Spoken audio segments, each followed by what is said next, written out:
Dito guys, akala ko kung sino tong nag-i-invite sa akin. Pag-accept ko, sila Gildark pala, tapos sila Briggs magkakasama. Briggs, start na Briggs. Ay, ako pala mag-start, sorry.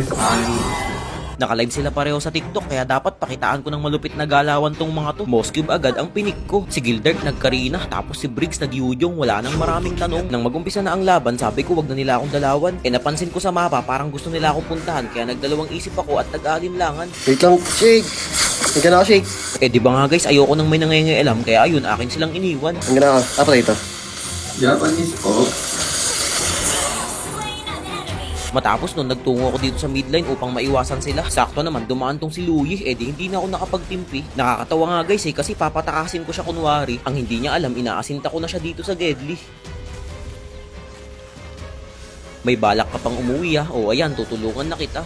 Bakit check yun? Tama ang desisyon ni Edith, hindi niya na ako hinabol. Pero kung tinuloy niya pa rin, akin siyang pagpapahingahin. After nun, tinulungan ko na sila sa Turtle, baka maagaw pa Wait, gana ako. Hinanap ko muna yung MM ng kalaban para hindi kami masyadong mahirapan. Uy, gagi. Piyatay nga pala yun.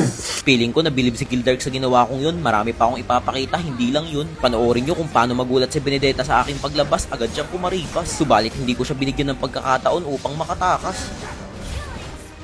Killing spree na nga pala ako sa pagkakataong ito guys, hindi man lang ako napitas ng mga kalaban kahit isang beses. Nang mapansin kong may kaguluhan sa top line, agad akong rumespo. Di ba nga guys, kapag mayroon akong tinamaan, akin talagang tinutuloy at dinidiretso. Hindi ako natatakot kahit alam kong dehado. Sa katunayan nga niyan, sina Gildark pa ang naging kabado. Lagi kakakain ko na para nagugutom na agad ako. Uy, shake!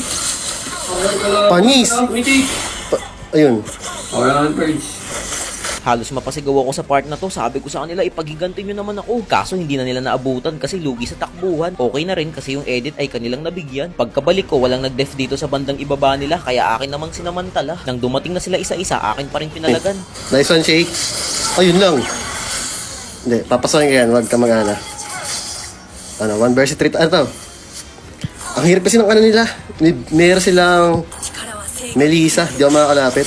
Nang muli ako mabuhay, agad akong pumesto. Wala silang kaalam-alam na nandito lang ako. Pag ganito pa naman talagang aking tansyado. Sa pool lahat yan kahit gaano pa kalayo. Nang magumpisa na ang digmaan, hinanda ko na agad ang aking sibat.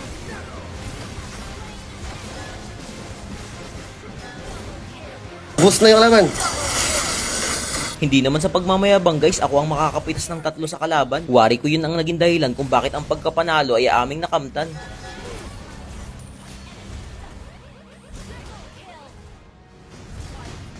Yung mga tulog eh. Pwede pa naman madags ng ng Bene yung third skill ko. Tsaka yung mga skill ko. Grabe yung shake guys, no? Pusher.